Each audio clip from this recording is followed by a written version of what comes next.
ಏನಿದು ಕುಂಭಮೇಳ? ಪ್ರಯಾಗರಾಜಲ್ಲಿ ನಡೆಯುತ್ತಿರುವ ಕುಂಭಮೇಳವು ತನ್ನದೇ ಆದಂಥ ಪವಿತ್ರತೆಗೆ ಪ್ರಸಿದ್ಧಿಯಾಗಿದೆ. ತ್ರಿವೇಣಿ ಸಂಗಮದಲ್ಲಿ ನಡೆಯುವ ಈ ಧಾರ್ಮಿಕ ಉತ್ಸವವು ಶ್ರದ್ಧೆ, ಭಕ್ತಿ ಮತ್ತು ಸಾಂಸ್ಕೃತಿಕ ವೈವಿಧ್ಯತೆಯನ್ನು ಉಜ್ಜೀವನಗೊಳಿಸುತ್ತಿದೆ.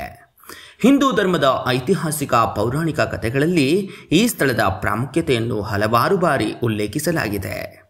ಸಮುದ್ರ ಮಥನ ಮತ್ತು ಕುಂಭದ ಮಹತ್ವ. ಕುಂಭಮೇಳದ ಮೂಲವು ಸಮುದ್ರ ಮಥನದಲ್ಲಿ ಸಿಕ್ಕ ಅಮೃತವನ್ನು ಸ್ವಾಧೀನ ಮಾಡಲು ದೇವತೆ ದಾನವರ ನಡುವಿನ ಹೋರಾಟದಲ್ಲಿ ಅಡಗಿದೆ. ಅಮೃತವು ಕುಂಭದಿಂದ 4 ಸ್ಥಳಗಳಲ್ಲಿ ಬಿದ್ದು ಆ ಸ್ಥಳಗಳು ಧಾರ್ಮಿಕ ಉತ್ಸವಗಳ ಕೇಂದ್ರವಾಯಿತು. ಈ ಸ್ಥಳಗಳಲ್ಲಿ ಪ್ರಯಾಗರಾಜವೇ ಅತ್ಯಂತ ವಿಶೇಷ. ಪ್ರಯಾಗರಾಜದಲ್ಲಿ ಉತ್ಸವದ ವಿಶಿಷ್ಟತೆಗಳು. ತ್ರಿವೇಣಿ ಸಂಗಮ. ಗಂಗಾ, ಯಮುನಾ ಮತ್ತು ಪೌರಾಣಿಕ ಸರಸ್ವತಿ ನದಿಗಳ ಸಂಗಮ ಸ್ಥಳದಲ್ಲಿ ಸ್ನಾನ ಮಾಡುವ ಮೂಲಕ ಭಕ್ತರ ಆಧ್ಯಾತ್ಮಿಕ ಶುದ್ಧೀಕರಣವನ್ನು ಅನುಭವಿಸುತ್ತಾರೆ. ಮಹಾಸ್ನಾನದ ವಿಶೇಷ ದಿನಗಳು ಪ್ರಪಂಚದ ಪಂಚಾಂಗದ ಪ್ರಕಾರ ಮಕರ ಸಂಕ್ರಾಂತಿ, ಮಾಘ ಪೌರ್ಣಿಮಾ, ಬಸಂತ ಪಂಚಮಿ, ಮಹಾಶಿವರಾತ್ರಿ ಇತ್ಯಾದಿ ದಿನಗಳಲ್ಲಿ ಲಕ್ಷಾಂತರ ಜನರು ನದಿಗಳಲ್ಲಿ ಸ್ನಾನ ಮಾಡುತ್ತಾರೆ. ಈ ಸ್ನಾನವನ್ನು ಮೋಕ್ಷಧಾರಕ ಎಂದು ನಂಬಲಾಗಿದೆ. ಸಾಧುಗಳ ಪಾತ್ರವನ್ನು ನೋಡೋದಾದರೆ ನಿರಂಜನ ಅಖಾಡ, ಜುನಾ ಅಖಾಡ, ನಾಗ ಸಾಧುಗಳು ಮತ್ತು ವಿಭಿನ್ನ ಪ್ರಪ್ರಥಮ ಪೀಠಗಳ ದರ್ಶನ ಪ್ರಮುಖ ಆಕರ್ಷಣೆ. ಈ ಸಾಧುಗಳು ತಮ್ಮ ತಪಸ್ಸು ಮತ್ತು ಮಾರ್ಗದರ್ಶನಗಳ ಮೂಲಕ ಭಕ್ತರಿಗೆ ಸ್ಫೂರ್ತಿ ನೀಡುತ್ತಾರೆ.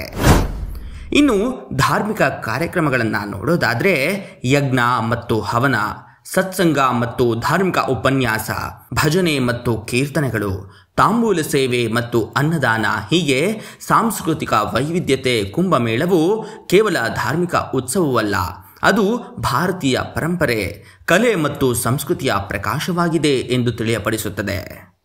ಮೇಳದ ಸಮಯದಲ್ಲಿ ಹಳೆಯ ಹಸ್ತಕಲಾ ಪ್ರದರ್ಶನಗಳು, ಸ್ಥಳೀಯ ಕಲೆಗಳು ಮತ್ತು ಜನಪದ ನೃತ್ಯಗಳು ಮೇಳವನ್ನು ಹೆಚ್ಚು ರಂಜಕಗೊಳಿಸುತ್ತವೆ. ಪ್ರತಿಷ್ಠೆ ಮತ್ತು ಅಂತಾರಾಷ್ಟ್ರೀಯತೆಯನ್ನು ನೋಡುವುದಾದರೆ ಪ್ರಯಾಗರಾಜ ಕುಂಭಮೇಳವು ಯುನೆಸ್ಕೋ ವಿಶ್ವ ಪರಂಪರೆ ಪಟ್ಟಿಯ ಭಾಗವಾಗಿದೆ.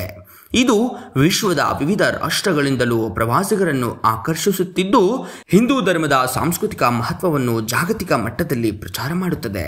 ಪ್ರಯಾಗರಾಜ ಕುಂಭಮೇಳವು ಭಕ್ತರಿಗೆ ಅತ್ಯುತ್ತಮ ಅನುಭವ ನೀಡಲು ತಂತ್ರಜ್ಞಾನ ಮತ್ತು ಸೌಕರ್ಯವನ್ನು ಬಳಕೆ ಮಾಡುತ್ತದೆ. ಭದ್ರತಾ ಕ್ರಮಗಳು, ತಾತ್ಕಾಲಿಕ ಶಿಬಿರಗಳು, ಆರೋಗ್ಯ ಸೇವೆಗಳು ಮತ್ತು ಸಾರಿಗೆ ವ್ಯವಸ್ಥೆ ಅತ್ಯಂತ ಅಭಿವೃದ್ಧಿಗೊಂಡಿರುವುದು ಮೇಳದ ಯಶಸ್ವಿಗೆ ಕಾರಣವಾಗಿದೆ. ಇಲ್ಲಿ ಸಂಕ್ಷಿಪ್ತವಾಗಿ ಹೇಳೋದಾದರೆ ಪ್ರಯಾಗರಾಜ ಕುಂಭಮೇಳವು ಭಕ್ತರ ಶ್ರದ್ಧಾ, ಆಧ್ಯಾತ್ಮಿಕತೆ ಮತ್ತು ಮಾನವೀಯತೆಯ ಸಂದೇಶವನ್ನು ಒಗ್ಗೂಡಿಸುತ್ತದೆ. ಇದರಲ್ಲಿ ಪಾಲ್ಗೊಳ್ಳುವುದು ಕೇವಲ ಧಾರ್ಮಿಕ ಕರ್ಮವಷ್ಟೇ ಅಲ್ಲ, ಅದು ಭಾರತೀಯ ಸಾಂಸ್ಕೃತಿಕ ಒಡನಾಟವನ್ನು ಅನುಭವಿಸುವ ಅಪರೂಪದ ಅವಕಾಶವಾಗಿದೆ.